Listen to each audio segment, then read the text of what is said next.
నుంచి నువ్వు ఇక్కడికి రావడానికి నేను ఒప్పుకో. అబ్దుల్లా, ఏమిటి నువ్వు అంటున్నది? ఇక్కడికి నన్ను రావద్దంటున్నావా? కారణం? నువ్వే కాదు, మీది హిందువులు ఎవరు ఇక్కడికి రాకూడదు. ఇక్కడ హిందువులు ముస్లింలు అనే భేదం ఉందా? ఈ ద్వారకామాయి అందరిది కాదా? నహీ, ఇది ద్వారకామాయి నహీ, ఇది మసీద్. ఆ మసీదుకే బాబా ద్వారకామాయి అని పేరు పెట్టారు. అందుకు నేను ఒప్పుకో. బాబా సాక్షాత్తు అల్లా, అంటే మాది దేవుడు. అబ్దుల్లా, నీకు పిచ్చి పట్టిందా? బాబా అల్లా మాత్రమే కాదు, అందరి దేవుడు. ఆయన పరమేశ్వరుడు కాదా? శ్రీరామచంద్రమూర్తి కాదా? కృష్ణ భగవానుడు కాదా? ఎవరు ఎలా కొలిస్తే అలా కనిపించే భగవంతు స్వరూపుడే బాబా. నహీ నహీ, కహానీలు చెప్తున్నావు. బాబా మాకు అల్లా రూపంలో కనిపిస్తాడు, అందరికీ అలాగే కనిపిస్తాడు. ఇది ప్రపంచాన్ని నడిపించేది ఒక్కటే, అల్లా. అందుకు నేను ఒప్పుకోను. అబ్దుల్లా, మూర్ఖుల్లా మాట్లాడుకు. నీకు అల్లా ఎంత గొప్పవాడో మాకు పరమశివుడు అంత గొప్పవాడు. నీకు ఇస్లాం ఎంత గొప్పదో మాకు హిందూ మతం అంత గొప్పది. గొప్ప అయితే నీది ఇంట్లో పెట్టి నీ ఇష్టం చోటు చేసుకో. ఇక్కడ హిందూ పూజలు చేస్తే నేను ఒప్పుకోను. ఇక్కడ తులసి మొక్క నాటారు, మసీదు రూపు మాపి ద్వారకామయ్య చేశారు. ఎవరిని అడిగి ఇవన్నీ చేశారు? చెప్పానుగా, ఇవన్నీ స్వయంగా బాబాయే చేశారని. చెప్, మళ్ళీ అదే మాట చెప్తావు. మాయా మాటలతో బాబాని లొంగ తీసుకున్నారు. ఎందుకు పనికి రాని మీది హిందూ మతాన్ని బాబాకి అంట కట్టాలని చూస్తున్నారు. ఇంకా మీకు ఎంత మాత్రం ఈ ఆటలు సాగవు. ఇక్కడ ముస్లింలు మాత్రమే ఉండాలి, బాబాని ముస్లింలు మాత్రమే చూడాలి. అదే జరిగితే ఈ మసీదుని కూకటిగాలతో పెకిలించి బాబాని మా దగ్గరికి తెచ్చుకుంటాం. మాది మసీద్ మీద చెయ్యి వేస్తే మీది దేవాలయాన్ని భూస్థాపితం చేస్తాం, హిందూ మతాన్ని మట్టి కల్పిస్తాం. అబ్దుల్లా, ఇంకొకసారి హిందూ మతం గురించి తూలనాడావో హిందువుల ఆగ్రహ జ్వాలల్లో మాడి మసైపోతావు. పరమశివుడి మూడవ నేత్రం తెరవబడిందా, మీ అల్లా భస్మమైపోతాడు. మాది అల్లాని అవమానించి నిన్ను బతకదేవన్. అల్లాహు అక్బర్, అల్లాహు అక్బర్, అల్లాహు అక్బర్, అల్లాహు అక్బర్. గర్భకుడా, నీ బలమంతా ఉపయోగించి నన్ను కొట్టిన దెబ్బ ఏమాత్రం నన్ను కదిలించలేకపోయింది. ఎందుకో తెలుసా? ముక్కోటి దేవతలు మా హిందూ మతాన్ని రక్షిస్తూ ఉంటారు కాబట్టి. అందుకే ఇప్పుడు నేను ఇక్కడ మా హిందువుల దెబ్బ ఎలా ఉంటుందో నీకు చూపిస్తాను. జై శ్రీరామ్, జై శ్రీరామ్, జై శ్రీరామ్, జై శ్రీరామ్.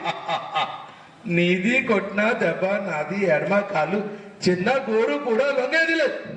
ఎందుకో తెలుసా? మాది అల్లా ఎప్పుడు మమ్మల్ని కాపాడుతూ ఉంటాడు కాబట్టి.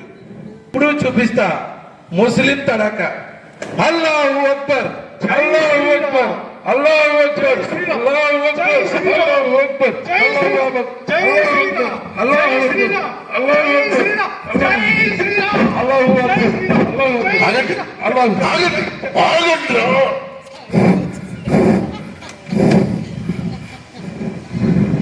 హిందూ కళ పోట్లాడుకుంటూ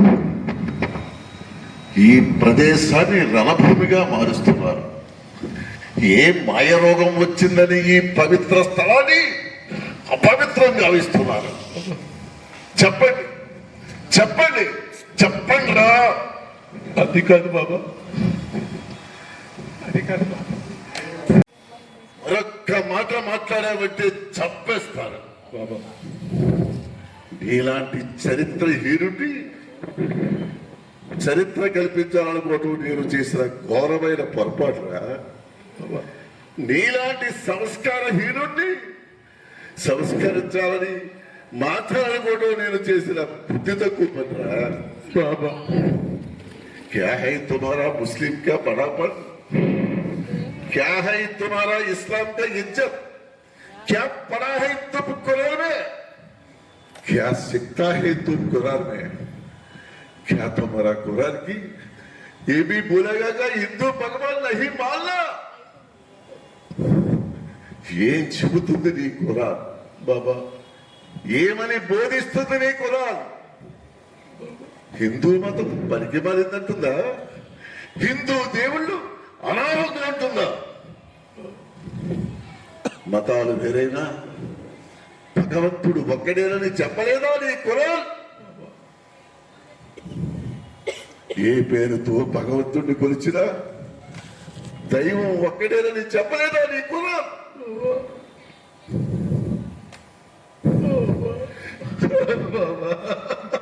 ఇంతకాలం నువ్వొక రాత్రి మనిషిలా బ్రతికావు. జాలి దయాలి అని కరుకోటుకున్న జీవితాన్ని కొనసాగించావు. దుర్మార్గులతో స్నేహం చేసి వ్యసనాలకు బానిసమైపోయావు. రాత్రి అవగానే మధుపానంతో మునిగిపోయి బాబా రాక్షసులా తయారయ్యావు. బాబా ఆ రాక్షసత్వంతోనే ఇంటికి వచ్చి మహా ఇల్లాలైన నీ భార్యను బాబా చిత్రహింసతో పాలు చేస్తున్నావు. బాబా మహా ప్రతివత కనుక ఆ బాధల్ని భరిస్తుంది. బాబా పాపం చేస్తుంది నువ్వు, అనుభవిస్తుంది ఆ మహాసాధ్వి. బాబా దుర్మార్గం చేస్తుంది నువ్వు, భరిస్తుంది ఆ మహా ఇల్లాలు. ఆమెకు భయంకరమైన క్షయరోగం ఎవరి వల్ల వచ్చిందో తెలుసా నీకు? తెలుసా నీకు? నీ వల్లే నీ వల్లే ఆమెకు ఆ రోగం వచ్చింది.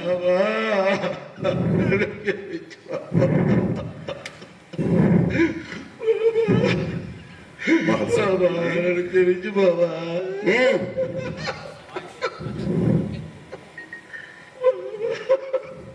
సభకి నీ ఇంగిత జ్ఞానాన్ని ఏ గంగలో కల్పించావు?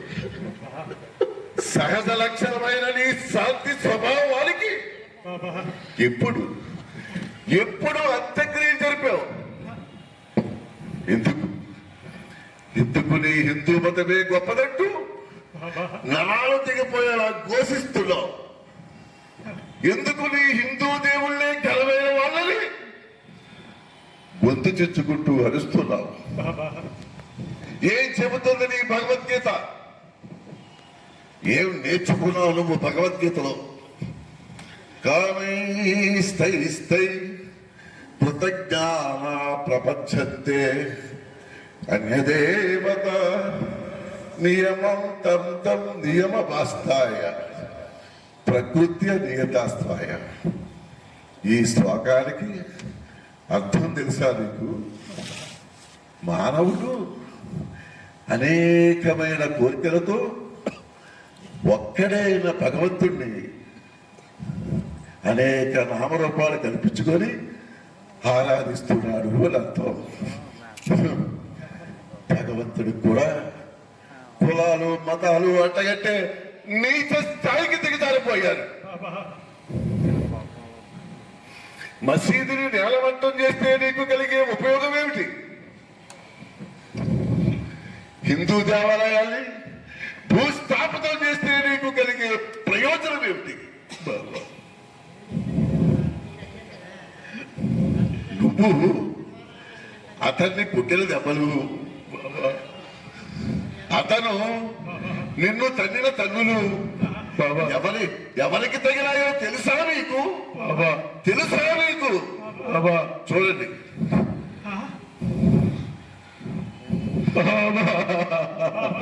బాబా నేను మా హస్బెండ్ కొట్టిన దెబ్బలు మీకెలా తగిలే బాబా? బాబా అబ్దుల్లా పైకి నేను చేయి విసిరితే ఆ గాయం మీ శరీరం మీదకి ఎలా వచ్చింది బాబా? ఎలా వచ్చింది? మీరు నన్నే అడ్డు పెట్టుకుని ఏడుస్తున్నారుగా, నేనే భగవంతుడని కొలుస్తున్నారుగా. మీరు నా భక్తులైనప్పుడు బాబా ఆ బాధల్ని నేనుగాక ఎక్కవల భరిస్తాను. బాబా మహల్సపది మతం మత్తుబద్దు లాంటిది. అబ్దుల్లా ఆ మత్తు శరీరంలోకి ఎక్కిందా నరకానికి లాక్కుపోతుంది బాబా నరకానికి లాక్కుపోతుంది బాబా మమ్మల్ని క్షమించండి మమ్మల్ని క్షమించండి బాబా మీ దివ్య ఉపదేశంతో మా కళ్ళను కప్పేసిన పొరలు పటాపంచలైపోయాయి బాబా. ఇక ఇలాంటి తప్పులు ఎప్పుడూ చెయ్యం బాబా, ఎప్పుడూ చెయ్యం బాబా. ఇక నుంచి హిందువులు ముస్లిం బాయి ఇంకెప్పుడు కొట్టుకు అందరూ కలిసే ఉంటాం బాబా. ముస్లిం బాయి బాయి. కాబట్టి రానున్న రోజుల్లో ఒక బృందావనంగా మారబోతుంది. ఆర్తులకు అన్నార్థులకు ఆశ్రయం ఇచ్చే పవిత్ర స్థలమై రూపుదిద్దుకునే మధుర క్షణాలు కనుచూపు మేరలోనే కనిపిస్తున్నాయి. కలియుగాంతానికి ఈ ప్రదేశంలో మనిషి నిలబడ్డానికి కూడా చోటు దొరకదని భవిష్యత్వాన్ని తెలియజేస్తుంది. అలాంటిది మీరు ఎంతో అన్వయంగా ఉండి ఈ మసీదుని ద్వారకామయ్యని ఎంతో తీర్చిదిద్దవలసిన పనులు బాధ్యతలు ఉన్నాయి. తప్పకుండా బాబా. శ్రీ సచిదానంద. అయితే మీరు ఇంకా చేయవలసినవి చాలా ఉన్నాయి. ఏ జీవన సత్యాన్ని మానవాళికి బోధించానో ఆ ఆదర్శాలను ఆచరణలో ఆవిష్కరించాలి. విరోధాలు, విభేదాలు, వైషమ్యాలు, వైరుధ్యాలు లేని సమాజ స్థాపనకు మీరు కన్న కలలకి సాకారం కల్పించాలి. అదే నేను కన్న కలలకి మీరు చెయ్యవలసిన కార్యక్రమం. బాబా తప్పకుండా బాబా. శ్రీ సమర్థ సద్గురు సాయినాథ్ మహారాజ్ కి జై.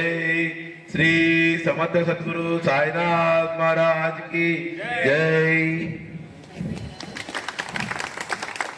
ఇది గోపాలకృష్ణ గారికి ధన్యవాదాలు. ఈయన రాజమహేంద్రవరం గోదావరి సినిమా ఆర్టిస్టుల సంఘానికి ప్రెసిడెంట్.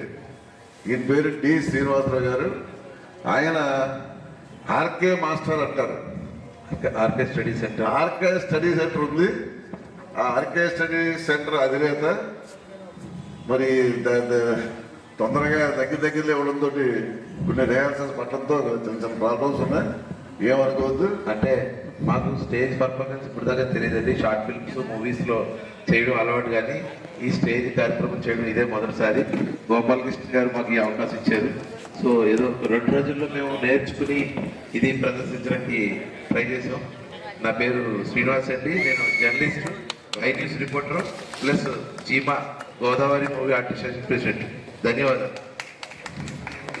గోపాలకృష్ణ గారికి నమస్కారాలు. అలాగే